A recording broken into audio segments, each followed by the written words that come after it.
खबरों का सारथी। इस कार्यक्रम के प्रायोजक हैं double engine detergent powder and cake, रिश्तों में लाए डबल चमक। नमस्कार, आप देख रहे हैं खबर उत्तर प्रदेश। मैं हूं आपके साथ तन्वी सक्सेना। रुक करेंगे खबरों का, लेकिन उससे पहले एक नजर डालेंगे इस वक्त की हेडलाइंस पर। 2 दिवसीय सीएम योगी का गोरखपुर दौरा। आज 1533 करोड़ की सौंपेंगे सौगात। बड़ी संख्या में विकास कार्यों का शिलान्यास और लोकार्पण करेंगे। प्रयागराज में 13 जनवरी से महाकुंभ का आगाज। स्वच्छता का नया कीर्तिमान बना रहा महाकुंभ। महाकुंभ के दौरान सड़कों को अतिक्रमण मुक्त बनाने पर फोकस। महाकुंभ में अघोरी बनकर घुस सकते हैं आतंकी। IBLIU की रिपोर्ट में जताई गई स्लीपर सेल एक्टिवेट होने की संभावना। राजधानी में 5 हत्याएं करने वाले बाप बेटे झूठे और झगड़ालू। आगरा में पड़ोसी बोले 1 साल पहले जमीन बेची, हमने अपने घर रखा। कानपुर कार्डियोलॉजी में पहुंचे 490 मरीज। अस्पताल में 43 मरीज भर्ती। इमरजेंसी में आए 20 से ज्यादा हार्ट अटैक के पेशेंट। कोहरा और शीतलहर से लुढ़ककर 6 डिग्री सेल्सियस पहुंचा पारा। गिरावट के साथ विजिबिलिटी रही 80 मीटर। आप देख रहे हैं के न्यूज, खबरों का सारथी। और सबसे पहले बात करेंगे महाकुंभ 2025 की। महाकुंभ मेला क्षेत्र में श्री शंभू पंच दशनाम अटल अखाड़ा ने अपनी भव्य छावनी प्रवेश यात्रा निकाली। प्रयागराज के संगम तट पर आयोजित महाकुंभ में सनातन धर्म के 13 अखाड़ों का प्रवेश जारी है। इस यात्रा में अखाड़े के इष्ट देव भगवान गजानन की सवारी सबसे आगे थी। उसके पीछे अखाड़े के परंपरागत देवता और नागा सन्यासी चल रहे थे। अटल अखाड़े का छावनी प्रवेश यात्रा अलोप बाग स्थित मुख्यालय से शुरू हुआ, जिसमें परंपरा, अनुशासन और उत्साह का संगम दिखाई दिया। इस यात्रा में 2 दर्जन से ज्यादा महामंडलेश्वर और 200 से ज्यादा नागा सन्यासी शामिल थे। श्रद्धालु सड़कों के दोनों किनारों पर खड़े होकर संतों का आशीर्वाद ले रहे थे। मेला प्रशासन ने संतों का पुष्प वर्षा से स्वागत किया। श्रद्धालुओं की भारी भीड़ ने इस प्रवेश यात्रा को देखने के लिए उमड़ पड़ी।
और इसी खबर पर ज्यादा जानकारी के लिए हमारे साथ मधुर दरबाड़ी जुड़े हैं। मधुर, जिस तरीके से महाकुंभ को लेकर लगातार अपडेट निकल रहा है और यात्रा निकाली गई, 2 दर्जन से ज्यादा महामंडलेश्वर मौजूद थे। इस यात्रा से जुड़ी और क्या कुछ जानकारी दर्शकों को बताएं मधुर। हाँ जी, हाँ तभी मैं आपको बता दूं कि 13 जनवरी पे जो है इसका औपचारिक शुभारंभ जरूर होने वाला है, लेकिन वो शाही स्नान का जो है वहाँ पे औपचारिक शुभारंभ होगा। लेकिन मैं बता दूं कि महाकुंभ 2025 का शुभारंभ ऑलरेडी हो चुका है, क्योंकि जो ये आपके 13 अखाड़े हैं वो बारी बारी से क्रम से जो है यहाँ पे छावनी प्रवेश कर रहे हैं। पहले धर्म ध्वजा उनकी स्थापित होती है और उसके बाद जो है वहाँ पे छावनी का प्रवेश होता है। मैं आपको बता दूं कि धर्म ध्वजा जो है वो धर्म की रक्षा के लिए होती है और वो छावनी प्रवेश होता है। वहाँ पे देवता होते हैं, जो उनके इष्ट देवता होते हैं, उनको वहाँ पे संगम पे स्थापित किया जाता है। ये माना जाता है कि अब जो महाकुंभ में जो है वो अखाड़ा, उसके साथ साथ उनके देवता की वहाँ पे स्थापना हो गई है। वहाँ से जो है स्नान आदि जो भी उनकी पूजा क्रिया विधि है वहाँ से स्टार्ट हो जाती है। वहीं से जो है एक देखा जाए तो औपचारिक महाकुंभ का जो है शुभारंभ हो चुका होता है। और सबसे बड़ी बात, तो प्रधानमंत्री 13 दिसंबर को आए थे, तो वो यहाँ पे औपचारिक शुभारंभ करके ही गए थे। तो इसके मैं आपको बता दूं कि टोटल 13 अखाड़े हैं, जिसमें 7 जो है वो शैव संप्रदाय के हैं, 3 वैष्णव के हैं और 3 उदासीन हैं। तो उसी में से एक आपको जो शैव संप्रदाय का अखाड़ा है, अटल अखाड़ा, जो श्री शंभू पंच दशनाम अटल अखाड़ा है, उसका जो है छावनी प्रवेश हुआ है। और उसके पहले धर्म ध्वजा भी उसकी हो चुकी है, क्योंकि पहले धर्म ध्वजा होती है, उसके बाद ही छावनी प्रवेश होता है। तो कल उनके जो इष्ट देवता गजानन थे, उनको लेकर के सवारी आई। और मैं आपको बता दूं अलोपी बाग से, जो कि उनका मुख्यालय है, वो वहां से जो है वो पूरी शोभा यात्रा निकाली गई, जिसमें काफी महंत और महामंडलेश्वर उनके जो है 200 के करीब जो वहां पे थे, जो उपस्थित थे। और उनको पूरे रथ यात्रा उनकी निकली। और ये शोभा यात्रा जो उसको कह सकते हैं बहुत ही जैसे कह सकते हैं महा आयोजन की जो महा तैयारियां थी, उसको लेकर के यहाँ पे जो पूरी तैयारी, यहाँ पे जो शोभा यात्रा निकाली गई, शोभायमान शोभा यात्रा थी वो, जिसमें नागा साधु थे, जो कि बहुत बड़े जो आकर्षण का केंद्र बने हुए थे। और उसके साथ साथ जो है साधु संत कई जो आप कह सकते हैं कि देश विदेश से जो साधु संत थे वो भी हुए। इसके साथ साथ जो छोटे साधु कह सकते हैं वो भी वहां पे थे, सब उपस्थित थे, संत थे। और इसके साथ साथ जो आपके जितने भी अधिकारी थे और मेला शासन अधिकारी थे और जिले के प्रशासन के तो वो सब है, और मिल करके जो है इस भव्य यात्रा का जो स्वागत किया। और उसके बाद ये जो वहां से, जैसा मैंने आपको बताया कि अलोके देवी इनका मुख्यालय है, वहां से ये शोभा यात्रा स्टार्ट हुई, वहां से प्रारंभ होकर के जो है मेला क्षेत्र जो उनका छावनी क्षेत्र है, जहाँ पे उनका जो शिविर लगा हुआ है, वहां पे जाकर ये समाप्त हुई। वहीं पे इष्ट देवता जो गजानन थे, उनका वहां पे स्थापना की गई। और अब ये माना जा रहा है कि वहां पे जो है पूरी तरीके से अटल जो है वो स्थापित हो चुका है। और इसी क्रम में आपको मैं बता दूं कि 13 अखाड़े हैं वो बराबर इसी क्रम में बराबर चल रहे हैं। और एक एक करके जो वहां पे शोभा यात्रा निकल रही है, छावनी प्रवेश हो रहा है। इसी के एक ये भी थी जिसमें जो है अटल अखाड़े में जो वहां पे छावनी प्रवेश किया। और इसके साथ साथ मैं बता दूं कि 13 तारीख से जो यहाँ पे महाकुंभ में जो है शाही स्नान होने वाले हैं, जिसको अब जो है शाही स्नान न कहकर के अब राष्ट्रीय स्नान कहा जाएगा। क्योंकि ऐसा कहा जाता है कि ये जो आपका छावनी प्रवेश ये पेशवाई कहलाई जाती थी, लेकिन इस बार जैसा मैंने भी साधु संतों से बात की, तो उन्होंने इसको लेकर के एक दिया उन्होंने, और इस पर जो है अपने जो है एक चिंता उन्होंने कहा पेशवाई जो है वो गैर मातानी शब्द है, इसलिए इसका प्रयोग इसको छावनी प्रवेश कहा जाएगा। तो इसलिए अब जो है पहले इसी को पेशवाई भी कहा जाता है, लेकिन अब ये पेशवाई न कहकर इसको छावनी प्रवेश का नाम दिया गया है। तो अब ये जो है एक तरह से छावनी प्रवेश जो है पूरी तरीके से औपचारिक शुरुआत हो चुकी है। महाकुंभ में जो है जो अखाड़ों की जो अखाड़ा वहां पे औपचारिक प्रवेश कर रहा है, वो तरीके से औपचारिक प्रवेश है उसका, और वहां से इसकी शुरुआत हो चुकी है। वहां पे पूरा पूजा विधि विधान के साथ वहां पे उनके देवता भी स्थापित हो गए, और वहां पे स्नान आदि वो शुरुआत कर देंगे। ये बात अलग है कि जो 6 स्नान जो आपके शाही स्नान होने, जो उस पर भी लेकर के जो है साधु संतों की राय जो है उन्होंने उसको गैर सनातनी बताते हुए शाही न कहकर उसको कहा है कि राष्ट्रीय जो यहाँ पे जो उसको जो है कहा जाए। तो अब जो स्नान है उसको शाही न कहकर राष्ट्रीय स्नान कहा जाएगा। और तभी मैं आपको बता दूं कि साथ से जो महाकुंभ का जो आयोजन है वो एक तरीके से अब पूरा शुरू हो चुका है। और इस समय जो है पूरा जो है आप देखेंगे जाएंगे वहाँ पे महाकुंभ क्षेत्र में जाएंगे तो वहाँ पे आपको दिखेगा कार्यक्रम बिल्कुल अलग ही अद्भुत छटा दिखाई पड़ेगा। मैं आपको बता दूं करीब 4000 हेक्टेयर क्षेत्र में पूरा मेला लगा हुआ है, और ये पूरे दुनिया का मैं आपको बता सकता हूँ कि आध्यात्मिक और समागम का सबसे बड़ा समागम है, और सबसे बड़ा समागम होने जा रहा है पूरे विश्व का। इसके साथ साथ आपको बता दूं कि ये जो है एक तरीके से प्रयागराज की धरती पे जो है पहली बार ऐसा हो रहा है कि इतना बड़े क्षेत्र में जो पूरे मेले को लगाया गया है। क्योंकि पहले इसके जो 2019 में हुआ तो करीब 32 हेक्टेयर क्षेत्र में था, और अब की बार से 4000 हेक्टेयर क्षेत्र में है, तो करीब 800 हेक्टेयर क्षेत्र इस बार बढ़ के इस मेले को लगाया गया है। घाट तैयार किए गए, पहले 50 घाट थे, अब जो उसको बढ़ा करके उसमें 11 नए घाट और जोड़े गए और उसको चौड़ा किया गया। क्योंकि मैं आपको बता दूं कि करीब 1 से 1.5 महीना यहाँ पे पानी की भराव रहा, जिसकी वजह से तैयारियां पूरी तरह से मुकम्मल नहीं हो पाई थी। और उसको लेकर योगी आदित्यनाथ जो है करीब 5 से 6 बार यहाँ पे जो है पूरा अपना दौरा कर चुके हैं। और उस दौरे के दौरान उन्होंने बताया कि यहाँ पे जो है 10 दिसंबर की डेट उन्होंने दी थी यहाँ पे अपने अधिकारियों कर्मचारियों को, प्रशासन को, लेकिन वो पूरी तरीके से कंप्लीट नहीं हो पाया। तो अभी वापस आए थे वो, उन्होंने फिर से तैयारी में पूरा जायजा लिया, थोड़ा सा असंतुष्ट दिखाई भी पड़े, और उनका कहना था कि इसको जो है किसी भी हालत में 31 दिसंबर तक पूरा किया जाए। लेकिन अभी भी कहीं ना कहीं तैयारियां छूटी हुई है, करीब 1 हफ्ता भी और लगेगा इसकी तैयारी कंप्लीट होने में। करीब 30 पर आपको मैं बता दूं कि जैसा कि मैंने आपको बताया कि 4000 हेक्टेयर क्षेत्र में जो है ये पूरा मेला फैला हुआ है। तो उस मेले में करीब 25 सेक्टर बनाए गए, और 25 सेक्टर के साथ साथ मैं आपको बता दूं कि इस जिले को जो, और इसके अलावा 30 पांटून पुल बनाए गए हैं, पीपा पुल जिसे कहते हैं, जिस पर चढ़ करके जो पूरे लोग इधर से जो है गंगा पार करके दूसरी तरफ जाएंगे, और उधर से पार होकर के इधर की तरफ आएंगे स्नान करने के लिए, घाटों के लिए जाने के लिए यही रास्ते जोड़े गए हैं। तो इस तरीके से मैं आपको बता दूं कि पूरी तैयारियां जो करीब मुकम्मल है।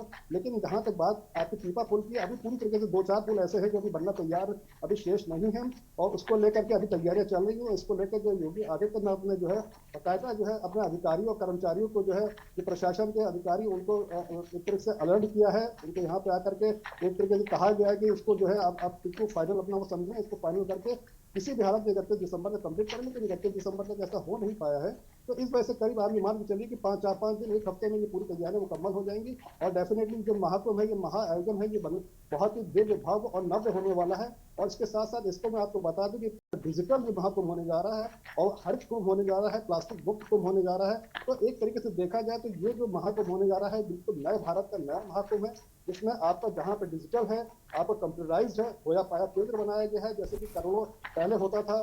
तो उससे बेटर इस बार की पोजीशन, बहुत अच्छी पोजीशन की गई है, क्योंकि यहाँ पे आप देखेंगे कि करीब 27 से 50 CCTV कैमरे लगाए गए हैं, जिससे पूरा जो है आपके आर्टिफिशियल इंटेलिजेंस को यहाँ पे लगाया गया है, जिसकी वजह से पूरे चप्पे चप्पे पे इसकी तैयारियां देखी जा रही है। लेकिन इसी बीच में आपको बता दूं कि कुछ ऐसे अराजक तत्व हैं, आतंकवादी तत्व हैं, जो कि यहाँ पे जो है उपद्रव मचाने की कोशिश कर रहे हैं, आतंक फैलाने की कोशिश कर रहे हैं। कभी कभी बम के धमाके की यहाँ पे आतंक फैलाने की भी बात हो रही है। कहा जा रहा है कि यहाँ के सनातनियों को 1000 सनातनियों को मारा जाएगा। इसके पहले पन्नू ने इसके लिए दिया कि इसको लेकर जो है यहाँ पे योगी सरकार पूरी तरीके से अलर्ट मोड में है, और उन्होंने इसको लेकर एक नई पूरी पॉलिसी तैयार की, जिसमें आपको मैं बता दूं कि 7 लेयर में यहाँ पे जो सुरक्षा व्यवस्था रहने वाली है, और एक 7 लेयर में जो सुरक्षा व्यवस्था होने वाली है, उसमें सबसे जो करेगी वो यूपी लीड करेगी। जो सबसे आउटर का एरिया रहेगा वो यूपी पुलिस के अंडर में रहेगा, वो वहां से इसको लीड करेगी। और मैं आपको बता दूं एक एक बंदे की यहाँ पे चेकिंग हो रही है, चाहे वो आपका पत्रकार हो, पुलिस प्रशासन का आदमी हो, या फिर वो साधु संथी क्यों ना हो। क्योंकि ऐसा भी हो सकता है जिस तरह के आतंकवादियों का जो जिस तरह की धमकियां आ रही हैं, उससे लग रहा है कि किसी भी देश में जो एंट्री कर सकता है। तो उसको लेकर के पूरा जो प्रशासन वो पूरे चौकन्ना है, और उसके साथ साथ वो पूरा चौकन्ना है। और जितनी भी आपके ILU हो गई और जितनी भी आपकी सतर्क एजेंसियां हैं, आपकी पूरे अलर्ट मोड में है, और पूरी तरीके से इस पूरे महाकुंभ को, महा आयोजन को जो दिव्य भव्य बनाने की तैयारियां यहाँ पे चल रही हैं, कि किसी भी तरह कोई यहाँ पे जो है समस्या ना आ पाए। और ये जो महाआयोजन है, ये विश्व का जो है सबसे बड़ा समागम होने जा रहा है, और इसकी तैयारी जो जैसे मैंने आपको बताया कि ऑलमोस्ट कंप्लीट है और अपने अंतिम चरण में। जी तंजी। बिल्कुल मधुर, और जिस तरीके से अगर हम अखाड़े की बात करें तो ये ऐसा पहला अखाड़ा था जिसमें नागा सन्यासियों ने अपनी मौजूदगी दर्ज कराई थी।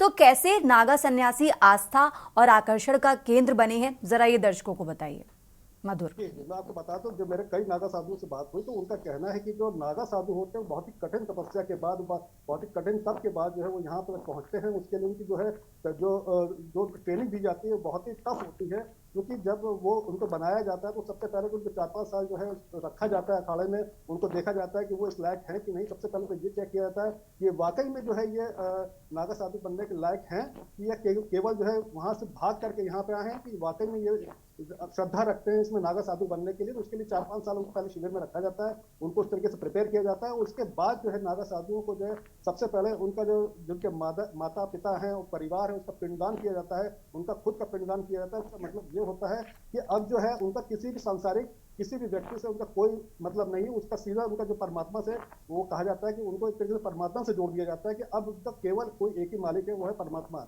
बाकी ना उनके माता है, ना पिता है, ना भाई है, ना बहन है, चाचा बंधु कोई नहीं उनका, ना वो खुद भी, उनका शरीर भी उनका अपना नहीं है। तो एक तरीके से जब शुरुआत होती है तो उनको पिंडदान करके ही यहाँ पे लाया जाता है। और उसके बाद उनकी जो करीब कई 3-4 साल कई स्टेप में जो उनकी तैयारियां होती है, जो बहुत ही कह सकते हैं कि बहुत टफ तरीके से उनको जो यहाँ पर तैयार किया जाता है। और नागा साधुओं का जो तारीख अगर आप देखेंगे, इतिहास देखेंगे, तो उनका बहुत ही जबरदस्त इतिहास रहा है। और पहले मुगल काल में भी उन्होंने लड़ाइयाँ लड़ी और देश के लिए उन्होंने हमेशा अपनी जान न्यौछावर की। और आज भी जहाँ तक बात है तो नागा साधु से बात हुई तो उनसे जब भी ये बात की गई कि आतंकवादी इस तरह की धमकी दे रहे, तो उनका यही कहना था कि हम तो दिन भर बम बोले करते रहते, इसलिए हमको बम से किसी तरह कोई डर नहीं है, और कोई भी यहाँ पर तत्व यहाँ पर एंट्री नहीं कर सकता है। और अगर ऐसा वो करता है, कुछ करता है, तो हम लोग अपनी जान भी खेल जाएंगे, और जान पे ही नहीं खेलेंगे, और देश के लिए और धर्म के लिए हम जान देने को भी तैयार बैठे हैं। ना ही हम केवल संस्कृति, हम शास्त्र का ज्ञान तो रखते ही हैं, उनको शास्त्र का ज्ञान तो दिया जाता है, लेकिन उसके साथ साथ शस्त्र का भी ज्ञान उनको दिया जाता है कि जब जरूरत पड़ेगी तो वो धर्म के लिए जो है शस्त्र को भी उठाएंगे, और शास्त्र को वो अपने पूरे जो समाज के लिए, जो हमारी सोसाइटी है, उसको तो वो शास्त्र से अपने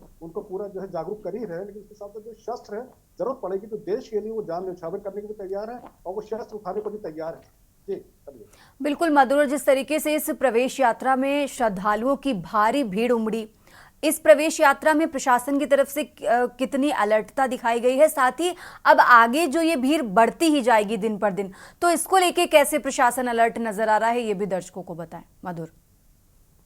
बता दूं कि क्राउड मैनेजमेंट है उसको लेकर मैनेजमेंट पूरी तरीके से जो प्रशासन पूरी तरह से अलर्ट मोड में है। उसके साथ साथ योगी सरकार हो चाहे मोदी सरकार हो, उसके साथ साथ लोकल प्रशासन हो या रेलवे प्रशासन, सब जो है पूरी तरह से कोऑर्डिनेशन के साथ तैयारी कर रहे हैं। जैसा कि मैं आपको आपने बताया कि क्राउड मैनेजमेंट की बात बताई, तो मैं आपको बता दूं बिल्कुल सही बात है, करीब 40 से 45 करोड़ लोग यहाँ पे ऐसा एक्सपेक्ट किया जा रहा है। हो सकता है कि मेरी 50 करोड़ तक की संख्या पहुंच जाए। तो इस बार एक बहुत बड़ा विशाल मैं कह सकता हूँ कि जन समुदाय यहाँ पे जो है इकट्ठा होने वाला है, यहाँ पे उसका जमावड़ा होने वाला है। तो उसको लेकर के प्रशासन पूरी तरीके से अलर्ट मोड में है और उसकी तैयारियां भी चल रही है। मैं बता दूं रेलवे प्रशासन ने यहाँ पे खास तैयारियां उसके लिए कर रखी है। उसको लेकर के उन्होंने क्या किया हुआ है कि जो यहाँ का प्रयागराज का जो मेन जंक्शन है उसको उन्होंने बिल्कुल से फ्री कर दिया है और करीब यहाँ के 9 सब स्टेशन है जो आपके पूरे जिले में स्थित है, उन पे जो है पूरे जो आपकी जो भीड़ है उस पर डाइवर्ट कर रहे हैं और सारी जो जिस डायरेक्शन से आ रहा है उसको उसी डायरेक्शन में रोका जा रहा है। ऐसा नहीं कि उसको सबको जो है प्रयागराज में लिया जाए, क्योंकि प्रयागराज जंक्शन पर 2013 में स्टम्पीड हो चुकी है, वहां पे जो 46 लोगों की मौत हो चुकी है जब सपा सरकार थी।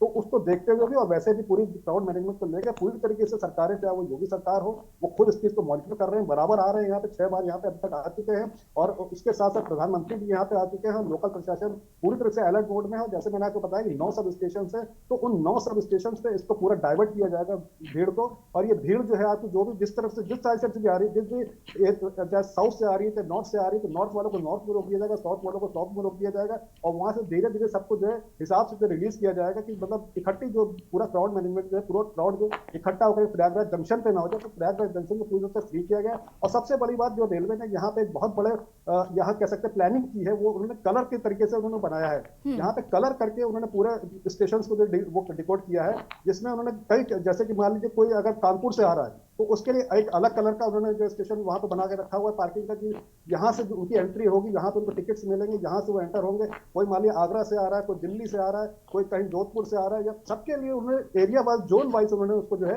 डिवाइड कर रखा था।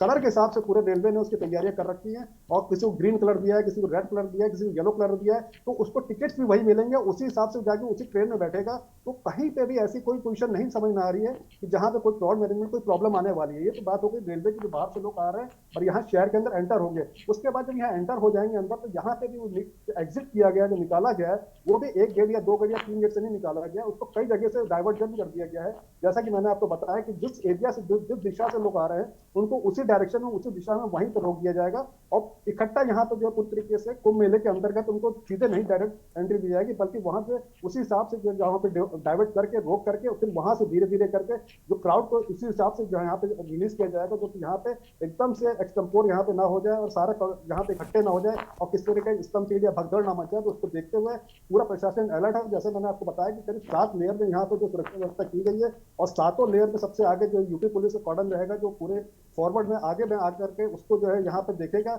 और जो भी हो आदमी आएगा उसकी तो सबकी शिनाख्त की जा रही है। और उससे सबसे बड़ी बात मैं बता दूं कि की नहीं जा रही, बल्कि अभी शुरुआत हो चुकी है इसकी। ये मॉक ड्रिल नहीं है, ये बाकायदा यहाँ पे हो रही है, चाहे वो आपके पत्रकार हो, चाहे आपके खुद पुलिस अधिकारी हो, पुलिस के कर्मचारी हो और जो लोग बाहर से पुलिस, क्योंकि बहुत यहाँ पे डिप्लॉय हो रहा है। आपको पैरामिलिट्री आ रही है और बम निरोधक दस्ता आ रहा है सारे, तो कई पूरे इंडिया से जो पैरामिलिट्री आ रही है और कई तरह की फोर्सेज यहाँ पे इकट्ठा हो रही है, तो सबका यहाँ पे चेकिंग हो रही है। लोकल पुलिस उनको पूरा चेक कर रही है। उसके साथ साथ ILU यहाँ पे लगे हुए हैं, पूरा इंटेलिजेंस डिपार्टमेंट लगा हुआ है, जो सतर्कता एजेंसियां वो पूरी से मुस्तैद है यहाँ पे और किसी भी अनहोनी के होने के लिए रोकने के लिए पूरी तरह से मुस्तैद। मैंने जैसे आपको बताया। उसके साथ साथ सबसे बड़ी बात, इस बार साधु संतों को भी चेक किया जाएगा। जो साधु संत आ रहे हैं उनका भी जो है पूरा देखा जाएगा, पूरा उनका बायोडेटा लिया जाएगा कि कौन किस तरीके से एंटर हो रहा है। कोई ऐसा ना हो कि उनके देश में कोई गलत अराजक तत्व उसमें एंट्री मार जाए। तो इसको लेकर के मैं आपको बता दूं कि चाहे किसी भी तरह कोई व्यक्ति हो, चाहे वो पत्रकार हो, पुलिस वाले हो, साधु संत हो या किसी और महकमे से हो, सबकी तैयारियों को लेकर के सबकी जो जांच पड़ताल हो रही है और उसको जो जैसे मैंने बिल्कुल यहाँ पे प्रशासन के लिए एक बड़ी चुनौती है। मधुर, बहुत बहुत शुक्रिया आपका तमाम जानकारी हमारे दर्शकों के साथ साझा करने के लिए। और ये अहम जानकारी महाकुंभ 2025 से जुड़ी आपको बता रहे हैं, जहां 13 जनवरी से महाकुंभ 2025 का आगाज होना है। यहां रुकते हैं एक छोटे से ब्रेक के लिए, फौरन हाजिर होते हैं। आप देख रहे हैं के न्यूज, खबरों का सारथी। यशस्वी प्रधान ब्रेक से वापस आ चुके हैं, रुक करेंगे खबरों का और अहम जानकारी आपको बताते हैं, जहां रायबरेली से प्रयागराज के फाफामऊ जाएंगी स्पेशल ट्रेनें। ये बड़ी खबर, महाकुंभ के लिए जाएंगी 6 ट्रेनें। महाकुंभ के चलते ट्रेनें चलाने का फैसला लिया गया है, ये बड़ी खबर आपको बता रहे हैं। जहां रायबरेली से प्रयागराज के फाफामऊ तक जाएंगी स्पेशल ट्रेनें। ट्रेनों के संचालन से रायबरेली वासियों को इसका बड़ा फायदा मिलेगा। ये बड़ी खबर आपको बता रहे हैं, जहां महाकुंभ के चलते ट्रेनें चलाने का ये बड़ा फैसला लिया गया है। रायबरेली से प्रयागराज के फाफामऊ तक जाएंगी स्पेशल ट्रेनें। ट्रेनों के संचालन से रायबरेली वासियों को भी मिलेगा लाभ। ये बड़ी खबर आपको बता रहे हैं, जहां ट्रेनों को चलाने के लिए रेलवे ने शेड्यूल तय कर लिया है। तो महाकुंभ के लिए आएंगी 6 स्पेशल ट्रेनें। ये बड़ी खबर आपको बता रहे हैं, महाकुंभ के चलते ट्रेनें चलाने का फैसला लिया गया है। रायबरेली से प्रयागराज के फाफामऊ तक जाएंगी स्पेशल ट्रेनें। ये बड़ी जानकारी आपको बता रहे हैं, जहां ट्रेनों के संचालन से रायबरेली वासियों को इसका सबसे ज्यादा फायदा मिलेगा। कुंभ के चलते ट्रेनें चलाने का ये बड़ा फैसला गया है और 6 स्पेशल ट्रेनें चलाएंगी। आपको बता दें, रायबरेली से प्रयागराज के फाफामऊ तक जाएंगी 6 स्पेशल ट्रेनें। ट्रेनों के संचालन रायबरेली वासियों को लाभ मिलेगा। आपको बता दें, ट्रेनों को चलाने के लिए रेलवे ने शेड्यूल जारी तय कर लिया है।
फिलहाल इस बुलेटिन में इतना ही। आप देखते रहिए के न्यूज़ इंडिया।